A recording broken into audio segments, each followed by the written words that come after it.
It almost seems like Jim Crane has kind of gotten into the negotiations to say basically, again, I can be the X factor. I know how passionate my fan base is about this guy, what he's meant to my franchise, and we can find a happy medium. What's your take? Yeah, that's definitely true. And it often seems like when Jim Crane gets involved that things get done. But, he has always been very adamant, in the past about the deals that he gives players. He doesn't like going, 7, 8, 9, 10 years. And that's what Carlos wants. That's what he deserves. And I feel like this lockout might have thrown a little wrench in the plans of other teams, and maybe that's not on the table anymore. Maybe 10 for $300 million isn't something that's on the table anymore for some people. So maybe that does bring the Astros back into it, and maybe that did allow Jim Crane to get involved and say, okay, here's what I can do. And I don't know what the deal looks like. I know it came out yesterday that they're sending him over a new offer, but certainly a higher annual salary, I would believe, but for less years than I know he wants. So I don't know. It's really going to be interesting. I think before the lockout happened, my thoughts on the situation were that it just wasn't going to be possible to bring him back. And now that everything sits where it does, I think it puts it back on the table for sure. I'm not going to say it's going to get done, but I definitely think it makes it much more of a possibility to happen. Ben Verlander with us, and to continue on that front, it does seem like a lot of things have fallen into place that are beneficial for the Houston Astros in terms of decisions that have already been made, moves that have been made. And at least what I'm seeing right now, Ben, is that the only other teams that seem to be really high in on those Carlos Correa sweepstakes would be, first off, the Detroit Tigers, and second off, the Chicago Cubs. I feel like if you're Carlos Correa and you're looking at things, that the Astros are a much better choice, at least for the short term, should you return to that. Yeah, I mean, that's absolutely true. Of the teams that I've seen him linked to, and let's be honest, of any team out there, who's better set up to win than the Houston Astros? I mean, they've been to 5 straight championship series. I mean, until somebody knocks them off, they're the team to beat in the American League, and they're certainly there's nobody set up better to win than them, in my opinion. So certainly in the short term, it's a great place to be, and from Carlos's perspective, look, he deserves to get paid. He absolutely does. Somebody should pay him. He deserves his money, and he deserves a long-term contract. Now, if the Astros are willing to work with him, and maybe it does take a year more than what Jim Crane has ever been comfortable with. I don't know what it's going to take, but I know Carlos wants a certain amount of years. He wants a certain amount of money, and I certainly think he deserves that. So you're right, though. It does certainly seem like things are falling into place. Like these other teams are making deals, and it's like, okay, like is Carlos just falling back into the lap of the Astros? It's certainly what it seems like, but it's really interesting. I sit here right now, and every day I flip-flop back and forth on how much, the percentage chances I think of whether it's going to happen or not. But I feel like every day that passes, it becomes more and more a potential that it's the Astros. Ben, just sticking with obviously the passionate Astros fan base and what they're dealing with right now. McCullers comes out yesterday, said he's still not ready for opening day. However, not that he says, I'm not ready to discuss surgery yet. How concerned are you that with Lance McCullers and your brother healthy, you got the best 1-2 combination in the American League, but without him and the length of time in the offseason it took to get to where we are right now, that this could be a pretty big setback for the Astros?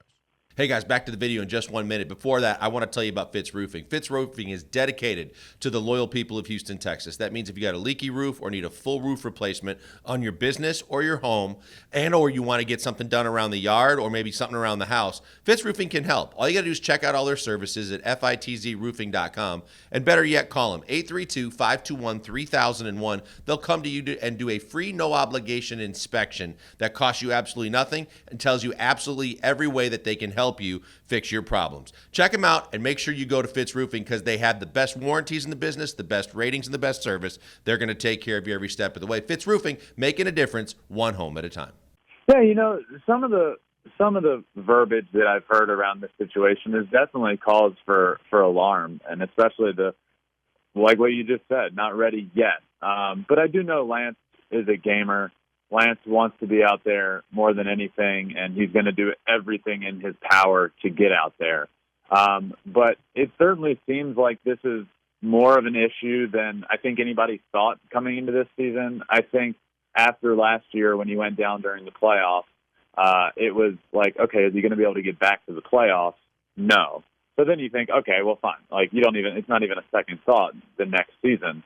And then it starts coming out that in spring training, he's not going to be ready. And like, there's still a little lingering thing that they're trying to figure out, and that he's going to probably miss the start of the season. And then it becomes like a little bit bigger of an issue. And then you start hearing the verbiage of like, yes, they're hopeful he can pitch this year and hopeful to avoid surgery.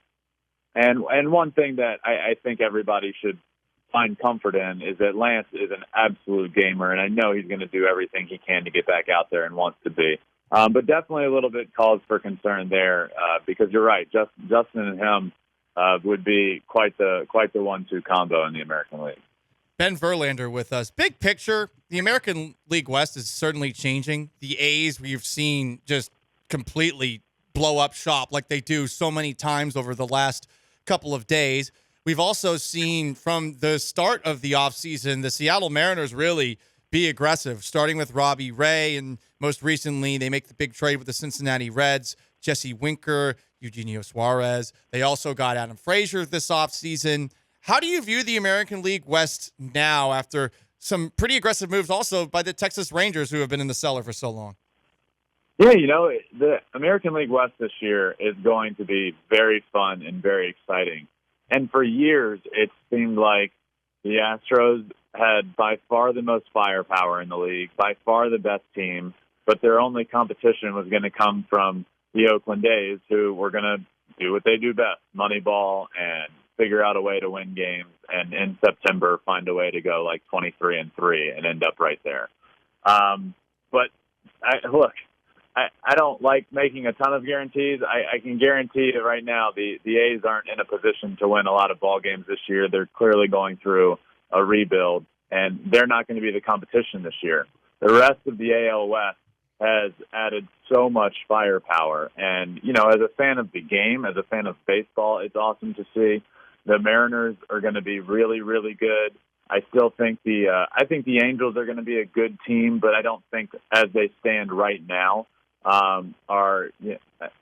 they definitely need to add another piece or two on the pitching side, and they need a shortstop. And seeing the Rangers do what they're going to do, they're building for the future. I don't think the Rangers are going to contend for the AL West title this year, but wins are going to be tougher to come by in the American League West this year, no matter who you're playing. And I think that's a good thing for the game of baseball. And in the long run, it's going to be a good thing for the Houston Astros. It's always nice to be, playing your best ball heading into the playoffs and getting ready for October. And there are no more cakewalks in the division. Every team you find, except for potentially the A's this year, is going to be a tough matchup. So a totally different look and feel to the AL West this year. But I really like it. So you look at it, Ben, overall, big picture, skip the division, look at the American League, look at the rest of baseball, look at the fact that we're adding a designated hitter in the National League, and kind of weigh it out for us. Where else do the Astros have shortcomings? Who else are they competing with to get back to where they've been for the last 5 seasons? I think the Toronto Blue Jays are certainly a team that comes to mind. I think what they've done this year, or this offseason, adding so many of these new pieces. I know you lose Robbie Ray and you lose Marcus Semien, who won the Cy Young Award, and then the other was an MVP candidate. Obviously, that's tough, but what they've gone out is they've gone out and added to their rotation. They now have a great rotation. They add Gosman, they get Kikuchi. Manoa's going to be good. Barrios is going to be great. I really like that rotation and what they've done offensively and especially defensively. I mean, Matt Chapman is so good and has struggled the last year or two offensively, but, he had an injury that brought him down. I think he's really good. I think the Blue Jays when I look around the American League, I look at the Houston Astros as the cream of the crop, and I look at the Toronto Blue Jays as a team that a team that could certainly bring them down or be right there with them. So I would say the top three in the American League: Astros, Blue Jays, White Sox are all right there.